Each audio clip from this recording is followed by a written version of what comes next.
नमस्कार, आप देख रहे हैं IBC 24। मैं हूं आपके साथ विजय कुमार पंड्या। शुरुआत करेंगे छत्तीसगढ़ की खबरों की। छत्तीसगढ़ विधानसभा का 5 दिवसीय शीत सत्र तीसरे ही दिन समाप्त हो गया।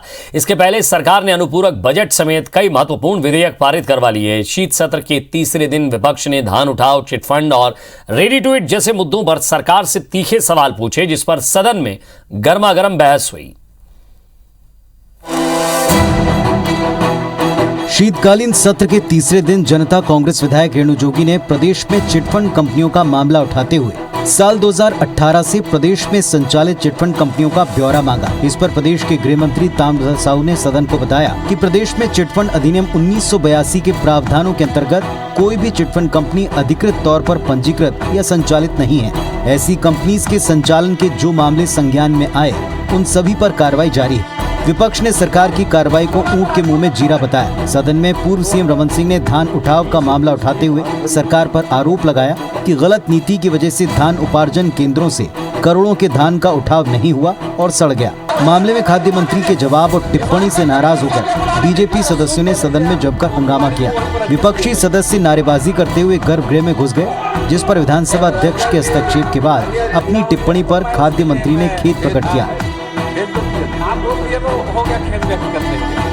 बीजेपी ने शून्यकाल में रेडी टू ईट का मामला उठाया। बीजेपी विधायक शिवरतन शर्मा ने कहा कि सरकार के फैसले से 30,000 समूह की महिलाएं प्रभावित हुई हैं। जवाब में प्रदेश की महिला बाल विकास मंत्री अनिला भेड़िया ने कहा कि महिला स्व सहायता समूह को हटाया नहीं जाएगा, सभी को काम दिया जाएगा।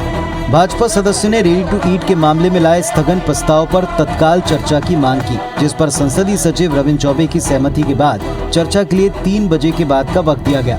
लेकिन भाजपा विधायक तत्काल चर्चा की मांग पर अड़े रहे और नारेबाजी करते हुए गर्भगृह में घुस गए। इसके चलते वे स्वतः निलंबित हो गए। विरोध में भाजपा सदस्यों ने सदन से वॉकआउट करते हुए दिन भर की कार्यवाही का बहिष्कार किया, जिस पर सत्ता पक्ष ने विपक्ष पर चर्चा से भागने के आरोप लगाए।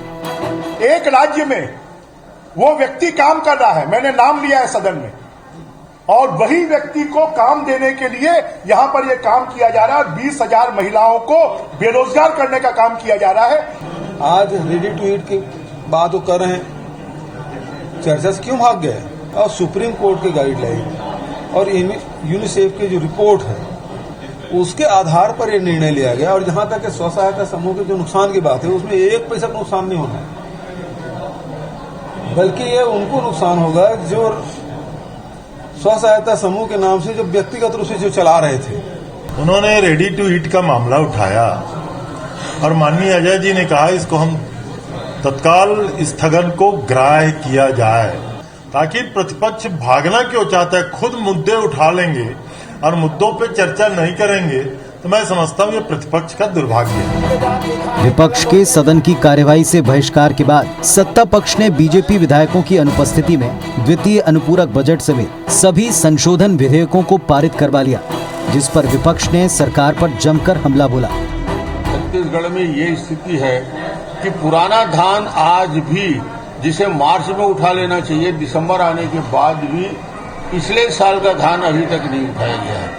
इतना बड़ा नेशनल लॉस, 2000 करोड़ से ज्यादा का धान सड़ चुका है, और आज उसकी स्थिति क्या है?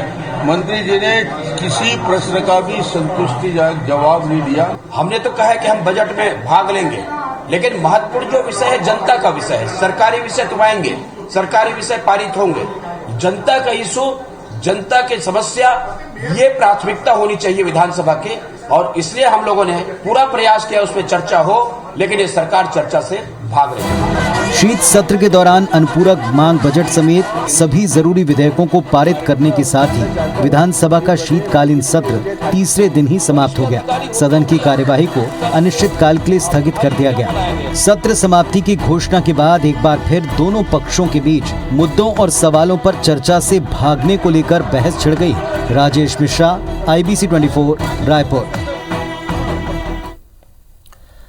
छत्तीसगढ़ में नगरीय निकाय चुनाव का घमासान मच गया है। रणनीतियां बनाने के बाद भाजपा और कांग्रेस के तमाम दिग्गज अपने अपने प्रत्याशियों को जीत दिलाने के लिए मैदान में उतर गए हैं। कल से मुख्यमंत्री भूपेश बघेल और पूर्व मुख्यमंत्री रमन सिंह दोनों ही राजनांदगांव में चुनावी सभाएं लेंगे।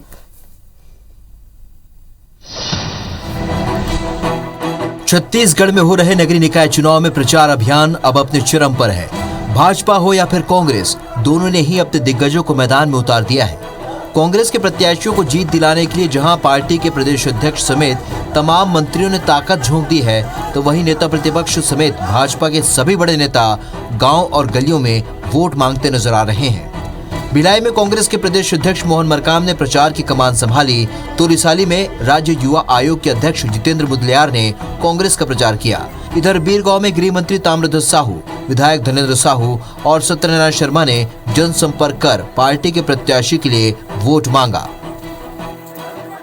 अभी टमाटर का रेट कुछ नहीं, हमारी सरकार में अभी आप देखिए 20 रुपए टमाटर का रेट था, अभी तो टमाटर लाल हो गया। कितना हुआ?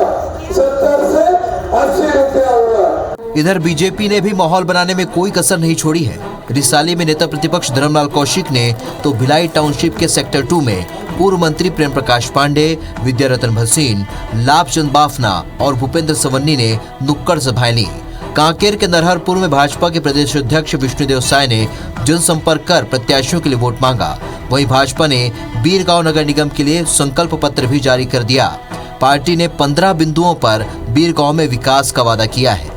भारतीय जनता पार्टी विकास के मुद्दे पर ही चुनाव लड़ती है और अभी 15 जगहों में नगरीय निकाय का चुनाव होना है। मतदाता भारतीय जनता पार्टी के पक्ष में है, क्योंकि 3 साल कांग्रेस पार्टी की सरकार को देख चुके हैं। 15 वर्षों में हमने नगरीय निकाय क्षेत्रों में काम करके दिखाया इस प्रदेश के अंदर में, और जनता को एक बार फिर से अपेक्षा है कि वो जनता चाहती है कि भारतीय जनता पार्टी की सरकार बने और पुराने तरीके से फिर से विकास के काम हो। राजनांदगांव जिले के खैरागढ़ नगरीय निकाय चुनाव में कुल 56 प्रत्याशी मैदान में हैं। अपनी अपनी पार्टी के 20-20 प्रत्याशियों को जीत दिलाने भाजपा और कांग्रेस के नेता लगे हुए हैं। प्रचार में असली तड़का तब लगेगा जब 17 दिसंबर से मुख्यमंत्री भूपेश बघेल खुद बीरगांव समेत भिलाई, चरौदा और रिसाली में प्रचार के लिए मैदान में उतरेंगे। Bureau report, IBC 24। राज्यसभा सांसद फूलो देवी नेताम ने पीएम मोदी और नगरीय विमानन मंत्री ज्योतिरादित्य सिंधिया को अलग अलग पत्र लिखा है।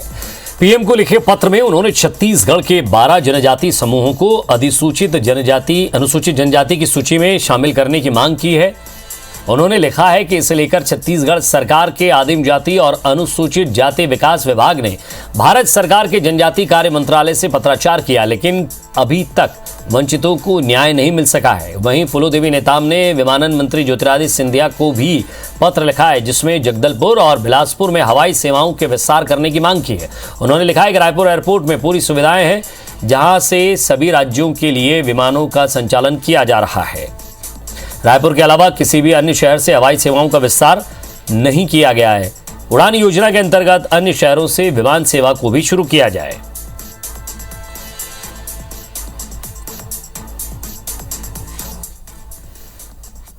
प्रदेश भर के आंगनबाड़ी कार्यकर्ता 10 दिसंबर से हड़ताल पर हैं। 10 दिसंबर से सभी बाजार स्थल पर धरना प्रदर्शन कर रहे हैं। उनकी मांगों में शासकीय कर्मचारी घोषित करने, मध्य प्रदेश की तरह सुविधा और मानदेय देने, पर्यवेक्षिका भर्ती 100% आंगनबाड़ी कार्यकर्ताओं से करने, कार्यकर्ताओं का 5 लाख का बीमा सहित अन्य मांग शामिल है। बीजापुर से प्रदर्शन में शामिल होने रायपुर आ रही कार्यकर्ताओं की गाड़ी दुर्घटनाग्रस्त हो गई, जिसमें 2 आंगनबाड़ी कार्यकर्ताओं की मौत हो गई है, जबकि 6 कार्यकर्ता घायल हैं। आंगनबाड़ी कार्यकर्ताओं ने धरना स्थल पर दोनों आंगनबाड़ी कार्यकर्ताओं को श्रद्धांजलि दी। अपनी मांगों को लेकर सहायक शिक्षकों की हड़ताल भी जारी है, जबकि रेडी टू ईट भोजन से जुड़ी स्व सहायता समूह की महिलाएं भी लगातार प्रदर्शन कर रही हैं। पूर्व मुख्यमंत्री डॉक्टर रमन सिंह और नेता प्रतिपक्ष धर्मलाल कौशिक ने बूढ़ा तालाब धरना स्थल पहुंचकर अलग अलग समूहों के हड़ताल का समर्थन किया। रमन सिंह और धर्मलाल कौशिक ने कहा कि छत्तीसगढ़ में कांग्रेस सरकार आने के बाद किसी को न्याय नहीं मिल रहा है, कर्मचारियों को उनका हक नहीं मिल रहा है। उन्होंने कहा कि 2023 में छत्तीसगढ़ में भाजपा की सरकार बनेगी, तब इन मांगों पर काम करेंगे।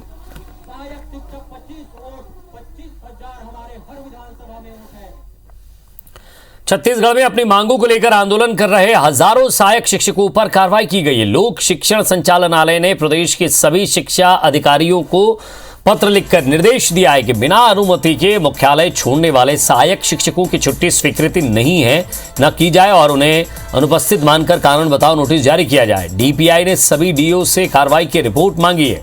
स्कूल शिक्षा विभाग ने पत्र जारी करने के पीछे दलील दी है कि कोरोना संक्रमण के चलते 2 साल से पढ़ाई नहीं हो पाई है और अब जब स्कूल खुले हैं तो उम्मीद की जा रही थी कि शिक्षक मेहनत करके बच्चों को पढ़ाएंगे, नुकसान नहीं होगा। लेकिन सहायक शिक्षक पढ़ाई की बजाय अपनी मांगों को लेकर रायपुर में धरना प्रदर्शन कर रहे हैं। कोंडागांव पुलिस ने आईडी बरामद किया है। आपको बता दें कि केशकाल से होनहेड जाने वाली सड़क पर आईडी की सूचना पुलिस को मिली थी, जिसके बाद केशकाल पुलिस ने डीआरजी और बीडीएस की संयुक्त टीम मौके पर वहां पहुंची है। पुलिस ने 3 फीट नीचे खुदाई की, जिसमें 2 अलग अलग 15 और 20 किलो के आईडी बरामद कर उसे सुरक्षित बाहर निकाला गया है। मौके पर 2 टिफिन बम के साथ 2 डेटोनेटर, 100 से ज्यादा कार्डेक्स वायर और 10 मीटर का सामान्य वायर जब्त किया है। वहीं सुरक्षा के मद्देनजर मौके पर ही आईडी को ब्लास्ट कर दिया गया है।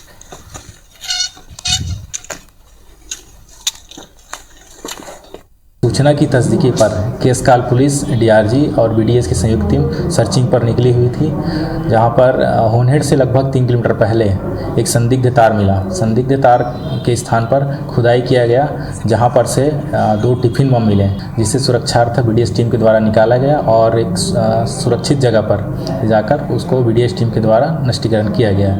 करीब 3 साल पहले एक महिला ने धर्म परिवर्तन कर लिया अपनी और परिवार की मर्जी से, लेकिन गांव के लोगों को यह रास नहीं आया और उसका हुक्का पानी बंद कर गांव से बाहर का रास्ता दिखा दिया। 3 साल बाद जब उस महिला की मौत हो गई तो बेटा उसका शव लेकर गांव पहुंचा कि जिस गांव में वो दुल्हन बनकर आई थी वहीं अर्थी निकले और वहीं अंतिम संस्कार हो। मगर गांव के लोगों ने 2 गज जमीन भी देने से इनकार कर दिया। 24 घंटे से शव को अपने आखिरी सफर के शुरू होने का इंतजार रहता रहा। कफन में लिपटा ये वो मुर्दा जिस्म है जिसकी किस्मत में मौत के बाद भी बदनसीबी लिखी है। इंसानियत के चेहरे पर तमाचा मारने वाली ये तस्वीर कांकेर के कुलगांव इलाके के गोवर्धन गांव से आई है, जहां मौत की नींद सोने के बाद भी इस बदनसीब लाश को अंतिम संस्कार के लिए 2 गज जमीन भी नसीब नहीं हो रही। दरअसल संग्राम सिंह उइके की मां ने धर्म परिवर्तन कर लिया था। इसके बाद उससे गांव की पंचायत ने सारे सामाजिक रिश्ते तोड़ दिए थे। जिंदगी से रुसवा हुई महिला के माथे पर जब मौत की मुहर लगी तब भी उसकी ये सजा खत्म नहीं हुई। 24 घंटे से ज्यादा बीत गए। गांव का मुखिया शव का कफन दफन नहीं करने दे रहा। गड़ियाने नहीं देंगे तो खुद की मेरा जमीन है, वहाँ भी मैं गड़िया बनेगा नहीं। हाँ, घर में गला नहीं देंगे तो आपके पट्टा वाला जमीन में भी नहीं देते। लाश के अंतिम संस्कार नहीं होने की खबर मिली तो प्रशासन की टीम गांव पहुंची, लेकिन ग्रामीण अपनी जिद पर अड़े रहे और समझाइश किसी काम नहीं आई। लाश अब भी अपनी सदगति का इंतजार कर रही है। हमारा तो प्रयास यही है कि जो सही निर्णय है वो हो जाए वहाँ पे, और जो अंतिम संस्कार की प्रक्रिया है वो जल्द से जल्द हो जाए।